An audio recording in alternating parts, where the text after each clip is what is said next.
नमस्कार दोस्तों, आज हम जानेंगे ऑर्सोडिकोलिक एसिड टैबलेट के बारे में। यह टैबलेट लीवर एवं पित्त संबंधी औषधियाँ हैं, जिसे हेपाटोबिलियरी ड्रग कहा जाता है।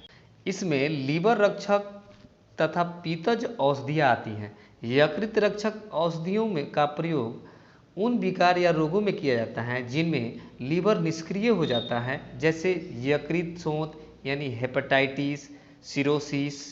पित्तज औषधियों जैसे ऑर्सोडिकोलिक एसिड, कैनोडिकोक्सीकोलिक एसिड। इन औषधियों का उपयोग पित्त संबंधी विकारों जैसे पित्त की पथरी, कोलेस्ट्रॉल स्टोन में किया जाता है।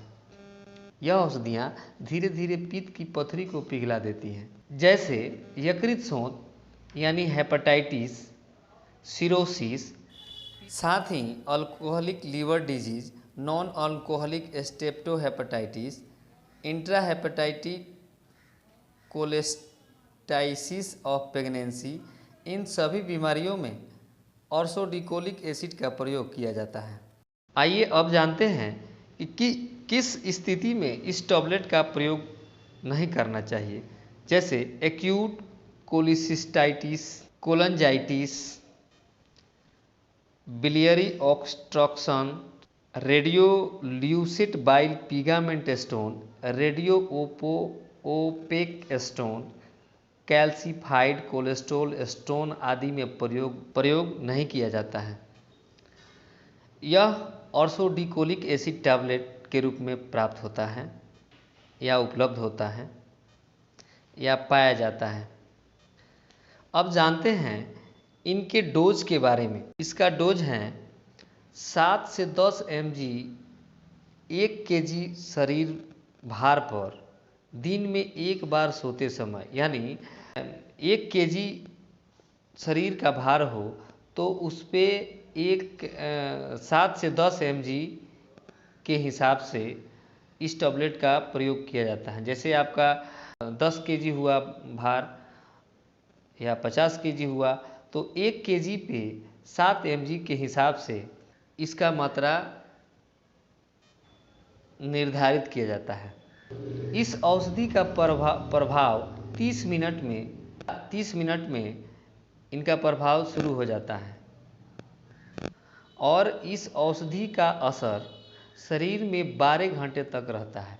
यानी इस औषधि का असर शरीर में 12 घंटे तक रहता है और आधे घंटे। अब जानते हैं कि ऑर्सोडिकोलिक एसिड टैबलेट किन किन मेडिसिन के साथ नहीं चलाया जाता है। इस टैबलेट का इस्तेमाल एंटासिड टैबलेट के साथ नहीं किया जाता है, क्योंकि इस टैबलेट का औषधीय प्रभाव को एंटासिड घटाता है। इसलिए एंटासिड इस टैबलेट के साथ नहीं चलाना चाहिए। इस टैबलेट का ओवरडोज होने के क्रम में लाक्षणिक चिकित्सा करना चाहिए।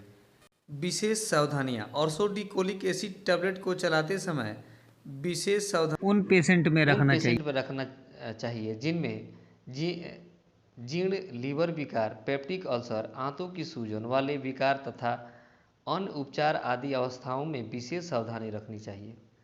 साथ ही ऑर्सोडिकोलिक एसिड के दुष्प्रभाव जैसे डायरिया, मुंह में छाले इत्यादि हो सकते हैं। साथ ही पीडियाट्रिक बच्चों में इस औषधि का प्रयोग नहीं करना चाहिए। 60 साल के ऊपर वाले पेशेंट को औषधि देने में कोई समस्या नहीं है। खासकर गर्भावस्था में इस टैबलेट का प्रयोग नहीं करना चाहिए। और साथ ही ये बात ध्यान में रखना अति आवश्यक हो जाता है कि कोई भी मेडिसिन डॉक्टर अपने हिसाब से अनेकों रोगों में इस्तेमाल कर सकता है। वह डॉक्टर के ऊपर निर्भर करता है या उनके प्रैक्टिस के ऊपर निर्भर करता है कि रोगी कैसे ठीक होने वाला है।